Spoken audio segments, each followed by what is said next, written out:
വചനമേ നിത്യജീവന്റെ ആധാരമേ, രക്ഷയേകിടും സത്യമാർഗമേ, എന്റെ ആത്മാവിനാശ്വാസമേ. വചനം വചനം വചനം. സാമുവേലിന്റെ 2-ാം പുസ്തകം 15-ാം അധ്യായം. തദനന്തരം സംഭവിച്ചത് ഇതാണ്. അബ്സലോം തനിക്കായി ഒരു രഥവും കുതിരകളും അംഗരക്ഷകരായ 50 ആളുകളെയും സംഘടിപ്പിച്ചു. അബ്സലോം നേരത്തെ ഉണർന്ന് കവാടത്തിങ്കൽ പാതയോരത്ത് നിൽക്കുമായിരുന്നു. അന്യായ ഹർജിക്കാരനായ ആരെങ്കിലും രാജാവിന്റെ പക്കൽ ന്യായവിധിക്കായി പോകാനൊരുങ്ങുമ്പോൾ അബ്സലോം അവനെ തൻ്റെ അടുക്കലേക്ക് വിളിച്ച്, നീ ഏതു പട്ടണത്തിൽ നിന്നാണ് എന്ന് ചോദിക്കും. നിന്റെ ദാസൻ ഇസ്രായേൽ ഗോത്രങ്ങളിൽ ഒന്നിൽ നിന്നാണ് എന്ന് അവൻ പറയുമ്പോൾ അബ്സലോം അവനോട് പറയും, കണ്ടോ, നിന്റെ പ്രശ്നങ്ങൾ ശരിയും നേരുമുള്ളതാണ്. പക്ഷേ രാജപക്ഷത്തു നിന്ന് നിനക്ക് ചെവി തരുന്ന ആരുമില്ല. തുടർന്ന് അബ്സലോം പറയും, എന്നെ ഒരു ന്യായാധിപനായി നാട്ടിൽ ആരെങ്കിലും നിയമിച്ചിരുന്നെങ്കിൽ അന്യായ ഹർജിയോ ന്യായവാദമോ ഉള്ള ഏതൊരാളും എൻ്റെ അടുക്കൽ വരുമായിരുന്നു. അപ്പോൾ ഞാൻ അവന് നീതി നടത്തി കൊടുക്കുകയും ചെയ്യുമായിരുന്നു. തന്നെ വണങ്ങാൻ ആരെങ്കിലും സമീപിച്ചാൽ അവൻ കൈനീട്ടി തന്നോടടുപ്പിച്ച് അവന് ചുംബനം നൽകും. രാജാവിൻ്റെ പക്കൽ ന്യായവിധിക്കായി വന്നിരുന്ന എല്ലാ ഇസ്രായേൽക്കാരോടും അബ്സലോം ഇപ്രകാരം തന്നെ ചെയ്തു. അങ്ങനെ അബ്സലോം ഇസ്രായേൽ പൗരന്മാരുടെ മനം കവർന്നു. 4 വർഷം കഴിഞ്ഞ് രാജാവിനോട് അബ്സലോം പറഞ്ഞു, കർത്താവിനോട് ഞാൻ ചെയ്ത ഒരു നേർച്ച ഹെബ്രോണിൽ വച്ച് നിറവേറ്റാൻ ഞാൻ പോകട്ടെ. എന്തെന്നാൽ കർത്താവ് എന്നെ ജെറുസലേമിലേക്ക് തിരികെ കൊണ്ടുവരിക തന്നെ ചെയ്താൽ ഞാൻ കർത്താവിനെ ശുശ്രൂഷിക്കുമെന്ന് ആരാമിലെ ഗഷൂറിൽ താമസിക്കുമ്പോൾ നിന്റെ ദാസൻ ഒരു നേർച്ച നേർന്നിട്ടുണ്ട്. സമാധാനത്തിൽ പോകുക. രാജാവ് അവനോട് പറഞ്ഞു. അങ്ങനെ അവൻ ഒരുങ്ങി ഹെബ്രോണിലേക്ക് യാത്രയായി. എന്നാൽ നിങ്ങൾ കാഹളനാദം കേൾക്കുമ്പോൾ അബ്സലോം ഹെബ്രോണിൽ രാജാവായിരിക്കുന്നു എന്ന് ഉദ്ഘോഷിക്കുവിൻ എന്ന് പറയുന്നതിന് അബ്സലോം എല്ലാ ഇസ്രായേൽ ഗോത്രങ്ങളിലേക്കും ചാരന്മാരെ അയച്ചു. ക്ഷണിക്കപ്പെട്ട 200 പേർ അബ്സലോമിനോട് കൂടെ ജെറുസലേമിൽ നിന്ന് പോയിരുന്നു. അവരുടെ ശുദ്ധഗതി കൊണ്ടാണ് അവർ പോയത്. ഒരു കാര്യവും അവർ അറിഞ്ഞിരുന്നില്ല. കൂടാതെ ദാവീദിന്റെ ഉപദേഷ്ടാവായ ഗിലോക്കാരൻ അഹിതോഫെലിനെ അവന്റെ പട്ടണമായ ഗിലോയിൽ നിന്ന് താൻ ബലികൾ അർപ്പിച്ചുകൊണ്ടിരിക്കുമ്പോൾ അബ്സലോം ആളെ അയച്ചു വരുത്തി. അങ്ങനെ അബ്സലോമിനോടൊപ്പം ഗൂഢാലോചന ശക്തിപ്പെട്ടു. സംഘം ക്രമേണ വർദ്ധിച്ചുകൊണ്ടുമിരുന്നു.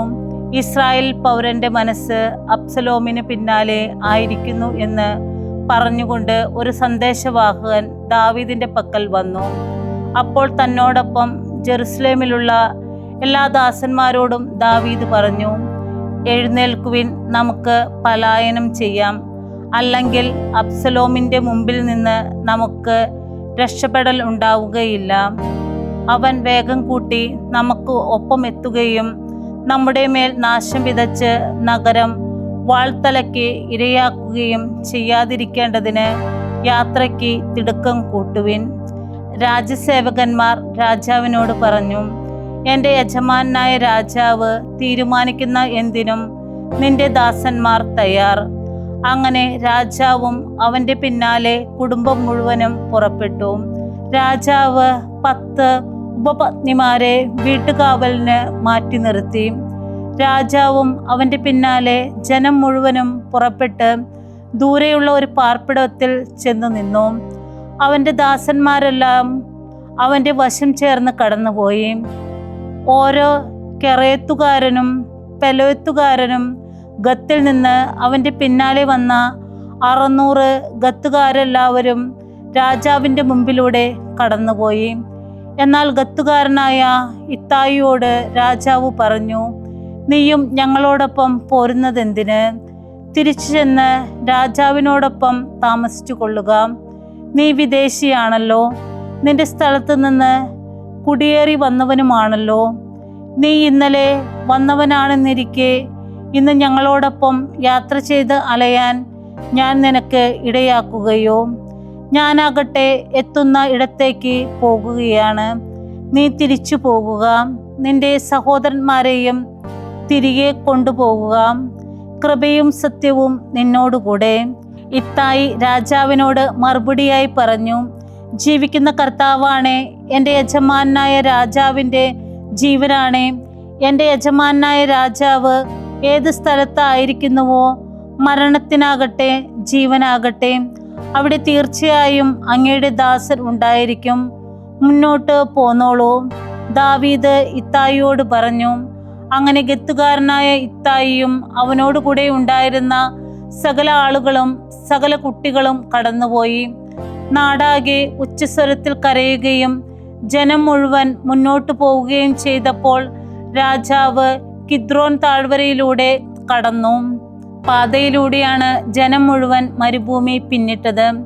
അപ്പോൾ അതാ സാദോക്കും അവനോടൊപ്പം എല്ലാ ലേവായരും ദൈവത്തിൻ്റെ ഉടമ്പടി പേടകം സംവഹിക്കുന്നു. ജനം മുഴുവൻ പട്ടണത്തിൽ നിന്ന് കടന്നു തീരും വരെ അവർ ദൈവത്തിൻ്റെ പേടകം താഴെ വയ്ക്കുകയും അബിയാദർ യാഗമർപ്പിക്കുകയും ചെയ്തു. രാജാവ് സാദോക്കിനോട് പറഞ്ഞു, ദൈവത്തിൻ്റെ പേടകം നഗരത്തിലേക്ക് തിരിച്ചു കൊണ്ടുപോവുക. കർത്താവിൻ്റെ ദൃഷ്ടികളിൽ ഞാൻ കനിവ് കണ്ടെത്തിയാൽ അവിടുന്ന് എന്നെ തിരികെ എത്തിച്ച് അതും അതിൻ്റെ വസതിയും എന്നെ കാണിക്കും. എന്നാൽ നിന്നിൽ ഞാൻ സംപ്രീതനല്ല എന്നാണ് അവിടുന്ന് പറയുന്നതെങ്കിലോ, ഇതാ ഞാൻ അവിടുത്തെ ദൃഷ്ടികളിൽ ഉചിതമായിരിക്കുന്നത് പോലെ അവിടുന്ന് എന്നോട് പ്രവർത്തിക്കട്ടെ. തുടർന്ന് പുരോഹിതനായ സാദോക്കിനോട് രാജാവ് പറഞ്ഞു, നീ ഒരു ദീർഘദർശിയല്ലേ? സമാധാനത്തോടെ പട്ടണത്തിലേക്ക് മടങ്ങുക. നിങ്ങളോടൊത്ത് നിങ്ങളുടെ 2 മക്കളും നിന്റെ മകൻ അഹിമാസും അബിയാദറിൻ്റെ മകൻ ജോനാഥനും. നോക്കൂ, എന്നെ അറിയിക്കാനായി നിങ്ങളിൽ നിന്ന് വാർത്ത എത്തും വരെ ഞാൻ മരുഭൂമിയിലേക്കുള്ള കടവുകളിൽ തങ്ങുന്നതായിരിക്കും. അങ്ങനെ സാദോക്കും അബിയാദറും ദൈവത്തിൻ്റെ പേടകം ജെറുസലേമിലേക്ക് തിരികെ കൊണ്ടുപോയി. എന്നിട്ട് അവർ അവിടെ താമസിച്ചു. തുടർച്ചയായി കരഞ്ഞുകൊണ്ടാണ് ദാവീദ് ഒലിവുമലയുടെ കയറ്റം കയറിയത്. അവൻ്റെ തല മൂടിയിരുന്നു. നഗ്നപാതനായാണ് അവൻ നടന്നിരുന്നത്. അവനോട് കൂടെ ഉണ്ടായിരുന്ന ജനം മുഴുവൻ ഓരോരുത്തനും തല മൂടിയിരുന്നു. അവരും തുടർച്ചയായി കരഞ്ഞുകൊണ്ടാണ് കയറിയത്. അഹിതോഫൽ അബ്സലോമുമായി ഗൂഢാലോചനയിലാണെന്ന് ദാവീദിന് വാർത്ത കിട്ടി. അപ്പോൾ ദാവീദ് ഉദീരണം ചെയ്തു, കർത്താവെ, അഹിതോഫലിൻ്റെ ഉപദേശം വിഫലമാക്കിയാലും. താൻ ദൈവത്തിന് ആരാധനയർപ്പിച്ച കൊടുമുടി വരെ ദാവീദ് എത്തിയപ്പോൾ ഇതാ തന്നെ എതിരേൽക്കാൻ കീറിയ അങ്കിയും തലയിൽ പൂഴിയുമായി എറേക്കുകാരനായ ഹൂഷൈ. ദാവീദ് അവനോട് പറഞ്ഞു, എന്നോടുകൂടെ പോന്നാൽ നീ എൻ്റെ മേൽ ഒരു ചുമടായിരിക്കും. എന്നാൽ നീ പട്ടണത്തിലേക്ക് മടങ്ങിച്ചെന്നാൽ നിനക്ക് അബ്സലോമിനോട് പറയാം, രാജാവേ, ഞാൻ നിന്റെ ദാസനായിരിക്കും. മുമ്പ് ഞാൻ നിന്റെ പിതാവിൻ്റെ ദാസനായിരുന്നു, ഇനി ഞാൻ നിന്റെ ദാസനായിരിക്കും. അങ്ങനെ എനിക്കായി അഹിതോഫലിൻ്റെ ഉപദേശം നിനക്ക് തകർക്കാം.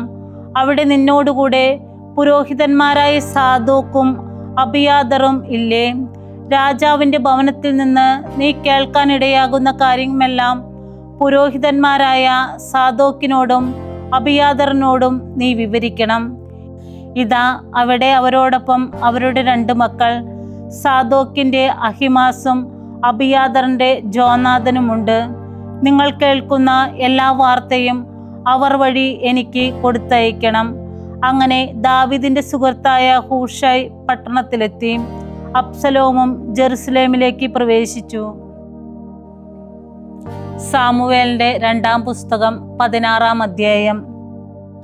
ദാവീദ് കൊടുമുടിയിൽ നിന്ന് കുറച്ച് മുന്നേറിയപ്പോൾ ഇതാ അവനെ എതിരേൽക്കാനായി മെഫിബോശത്തിന്റെ ഭൃത്യനായ സീബ ജീനിയിട്ട ഒരു ജോഡി കഴുതകളും അവയുടെ പുറത്ത് 200 അപ്പവും 100 ഉണക്കമുന്തിരിയടയും 100 വേനൽപ്പഴവും 1 തോൽക്കുടം വീഞ്ഞും അവനോടുകൂടെ ഉണ്ടായിരുന്നു. രാജാവ് സീബായോട് ചോദിച്ചു, ഇവ നിനക്ക് എന്തിനാണ്? സീബ പറഞ്ഞു, കഴുതകൾ രാജാവിൻ്റെ കുടുംബത്തിന് സഞ്ചരിക്കാനുള്ളതാണ്, അപ്പവും വേനൽപ്പഴവും ഭൃത്യന്മാർക്ക് തിന്നാൻ, വീഞ്ഞ് മരുഭൂമിയിൽ ക്ഷീണിതന് കുടിക്കാൻ. എന്നിട്ട് നിന്റെ യജമാനന്റെ പുത്രൻ എവിടെ? രാജാവ് ചോദിച്ചു. രാജാവിനോട് സീബ പറഞ്ഞു, ഇതാ അവൻ ജെറുസലേമിൽ കഴിയുകയാണ്. കാരണം ഇന്ന് എൻ്റെ പിതാവിൻ്റെ രാജ്യം ഇസ്രായേൽ ഭവനം എനിക്ക് തിരികെ തരും എന്ന് അവൻ കരുതുന്നു. അപ്പോൾ രാജാവ് സീബായോട് പ്രഖ്യാപിച്ചു, ഇതാ മെഫിബോശത്തിൻ്റെതെല്ലാം നിനക്കുള്ളതാണ്. സീബ പറഞ്ഞു, എൻ്റെ യജമാനായ രാജാവേ, അങ്ങയെ ഞാൻ വണങ്ങുന്നു. അങ്ങയുടെ ദൃഷ്ടികളിൽ ഞാൻ കനിവ് കണ്ടെത്തട്ടെ. ദാവീദ് രാജാവ് ബഹൂറിം വരെ എത്തിയപ്പോൾ ഇതാ അവിടെ നിന്ന് സാവൂൾ ഭവനത്തിലെ ഒരു കുടുംബത്തിൽപ്പെട്ട ഒരാൾ പുറപ്പെട്ടു വരുന്നു. ഷിമേയി എന്നു പേരുള്ളവനും ഗേരയുടെ മകനുമായ അവൻ വഴിനീളെ ശാപം ചൊരിഞ്ഞുകൊണ്ടാണ് വന്നത്. ദാവീദിനെയും ദാവീദ് രാജാവിൻ്റെ എല്ലാ ദാസന്മാരെയും അവൻ കല്ലെറിഞ്ഞു. ജനം മുഴുവനും എല്ലാ ഭടന്മാരും അവൻ്റെ വലത്തും ഇടത്തുമായി ഉണ്ടായിരുന്നു. ഷിമേയി അവനെ ശപിച്ചുകൊണ്ട് ഇങ്ങനെ പറഞ്ഞു, രക്തപാതകി, കൊള്ളരുതാത്തവനെ, പോകൂ, നീ പോകൂ. കർത്താവ് നിന്റെ മേൽ സാവൂളിൻ്റെ കുടുംബത്തിൻ്റെ രക്തം മുഴുവനും തിരിച്ചു വിട്ടിരിക്കുന്നു. അവൻ്റെ സ്ഥാനത്താണല്ലോ നീ ഭരിക്കുന്നത്. കർത്താവ് നിന്റെ മകൻ അബ്സലോമിൻ്റെ കയ്യിൽ രാജ്യം നൽകിയിരിക്കുന്നു. നീ ഇതാ നിന്റെ നാശത്തിലാണ്, കാരണം നീ രക്തപാതകിയാണ്.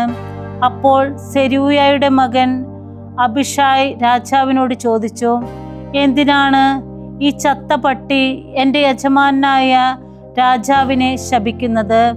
ഞാൻ ചെന്ന് അവൻ്റെ തല വെട്ടട്ടെ. എന്നാൽ രാജാവ് പറഞ്ഞു, സെരൂയ പുത്രന്മാരെ എനിക്കും നിങ്ങൾക്കും എന്ത്? അവൻ ശപിക്കുന്നെങ്കിൽ ദാവീദിനെ ശപിക്കുക എന്ന് കർത്താവ് അവനോട് അരുളി ചെയ്തതുകൊണ്ടാണ്. അപ്പോൾ നീ എന്താണ് അങ്ങനെ ചെയ്യുന്നത് എന്ന് ആര് ചോദിക്കും?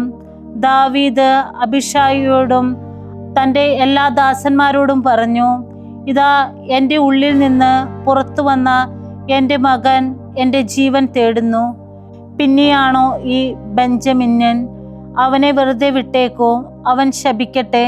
എന്തെന്നാൽ കർത്താവ് അവനോട് അരുളി ചെയ്തിരിക്കുകയാണ്, എൻ്റെ കണ്ണുകളിൽ കർത്താവ് കടാക്ഷിക്കുമായിരിക്കും. ഇന്നത്തെ അവൻ്റെ ശാപത്തിനു പകരം കർത്താവ് എനിക്ക് ഐശ്വര്യം തിരികെ തരുമായിരിക്കും. അങ്ങനെ ദാവീദും അവൻ്റെ ആളുകളും തങ്ങളുടെ വഴിയെ നീങ്ങി. ഷിമെയിയാകട്ടെ മലയുടെ വശത്ത് അദ്ദേഹത്തിൻ്റെ പാർശ്വം ചേർന്ന് നീളെ ശപിച്ചുകൊണ്ട് നടന്നു. അവൻ അദ്ദേഹത്തിൻ്റെ ഭാഗത്തേക്ക് കല്ലെറിയുകയും പൂഴി വിതറുകയും ചെയ്തുകൊണ്ടിരുന്നു. രാജാവും അവനോടുകൂടെ ഉണ്ടായിരുന്ന സംഘം മുഴുവനും പരിശീലനരായി എത്തി ഒരിടത്ത് വിശ്രമിക്കുമ്പോൾ അബ്സലോമും ഇസ്രായേൽ പൗരന്മാരായ എല്ലാ ജനവും ജെറുസലേമിലെത്തി. അഹിതോഫലും അവനോടുകൂടെ ഉണ്ടായിരുന്നു. ദാവീദിന്റെ സുഹൃത്ത് ഏറെക്കുകാരനായ ഹൂഷൈ അബ്സലോമിന്റെ അടുത്ത് വന്നു. ഹൂഷൈ പറഞ്ഞു, രാജാവ് നീണാൾ വാഴട്ടെ, രാജാവ് നീണാൾ വാഴട്ടെ.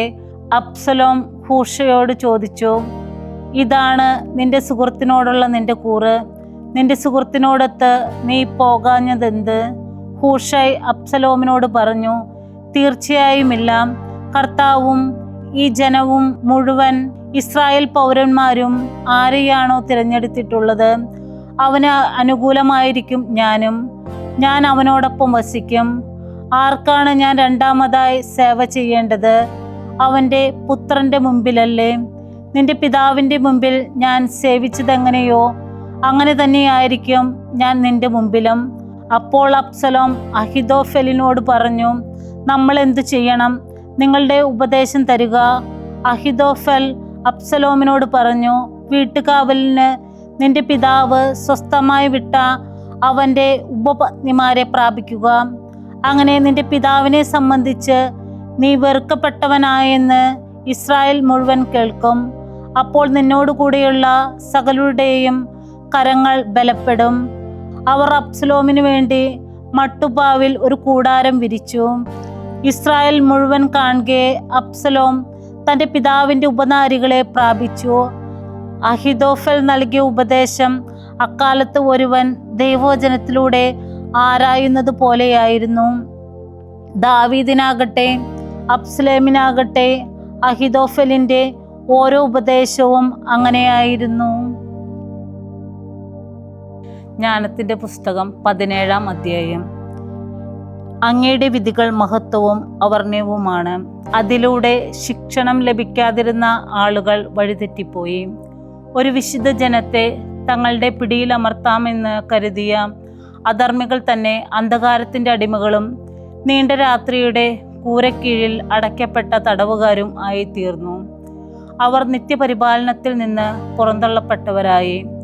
വിസ്മൃതിയുടെ ഇരുണ്ട മറയ്ക്കുള്ളിൽ തങ്ങളുടെ രഹസ്യപാപങ്ങൾ മറിഞ്ഞിരിക്കുമെന്ന് കരുതിയ അവർ ഏറെ പരിഭ്രാന്തരും ദുർദർശനങ്ങളാൽ ഭയക്രാന്തരുമായി ചിതറിക്കപ്പെട്ടു. അവരെ സംരക്ഷിച്ചിരുന്ന ഉള്ളറ പോലും അവരെ ഭയരഹിതരാക്കിയില്ല. ഭീകര ശബ്ദങ്ങൾ അവർക്ക് ചുറ്റും മുഴങ്ങിക്കേട്ടു. മ്ലാനവദനത്തോടെ മൂകദുർഭൂതങ്ങൾ പ്രത്യക്ഷമായി.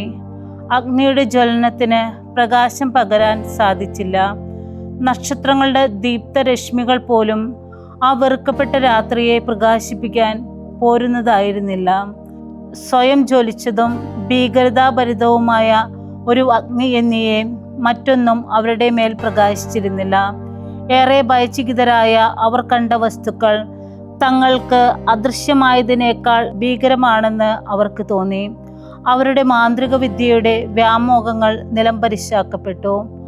ഭൗതികമായ വ്യർത്ഥാഭിമാനത്തിൻ്റെ ധിക്കാരപരമായ കുറ്റപ്പെടുത്തലും രോഗബാധിതമായ മനസ്സിൽ നിന്ന് ഭയങ്ങളെയും വിഭ്രാന്തികളെയും മാറ്റാമെന്ന് വാഗ്ദാനം ചെയ്തിരുന്നവർ തന്നെ പരിഹാസ്യമായ ഭയത്താൽ രോഗബാധിതരായി. ഞെട്ടിപ്പിക്കുന്ന ഒന്നും തന്നെ അവരെ ഭയപ്പെടുത്തുന്നില്ലായിരുന്നെങ്കിലും വന്യമൃഗങ്ങളുടെ സഞ്ചാരങ്ങളാലും സർപ്പങ്ങളുടെ സീത്കാരങ്ങളാലും ഭയചകിതരായി അവർ നാശമടഞ്ഞു. ഒരിടത്തും ഒഴിവാക്കാനാവാത്ത വായുവിൽ പോലും നോക്കാൻ അവർ വിമുഖരായിരുന്നു. എന്തെന്നാൽ തിന്മ ഭീരുത്വം നിറഞ്ഞ ഒന്നാണ്. അത് സ്വന്തം സാക്ഷ്യത്താൽ വിധിക്കപ്പെടുന്നതാണ്. മനസ്സാക്ഷിയാൽ ഞെരുക്കപ്പെട്ട് അത് എപ്പോഴും ക്ലേശങ്ങളെ പർവ്വതീകരിച്ചിട്ടുണ്ട്. ഭയം എന്നത് യുക്തിയുടെ സഹായങ്ങൾ നിരസിക്കലല്ലാതെ മറ്റൊന്നുമല്ല. ആന്തരികമായ പ്രതീക്ഷ വളരെ കുറവായിരുന്നതിനാൽ ഒരുവൻ കൂടുതൽ ഇഷ്ടപ്പെടുന്നത് പീഡാനുഭവ കാരണത്തെക്കുറിച്ചുള്ള അജ്ഞതയാണ്. തികച്ചും ദുർബലമായിരുന്ന ആ രാത്രിയിൽ അശക്തമായ പാതാളത്തിൻ്റെ അഗാധങ്ങളിൽ നിന്ന് വന്നപ്പോൾ അവർ ഒരേ ഉറക്കത്തിലാണ്ടു.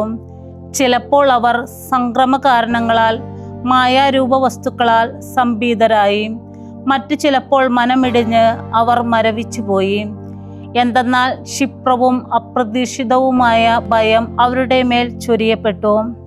അപ്പോൾ അങ്ങനെ അവിടെ ഉണ്ടായിരുന്ന ഓരോരുത്തരും നിബദിച്ചു. ഇരുമ്പ് നിർമ്മിതമല്ലാത്ത തടവറയിൽ അടയ്ക്കപ്പെട്ട് കാവലിലാക്കപ്പെട്ടു.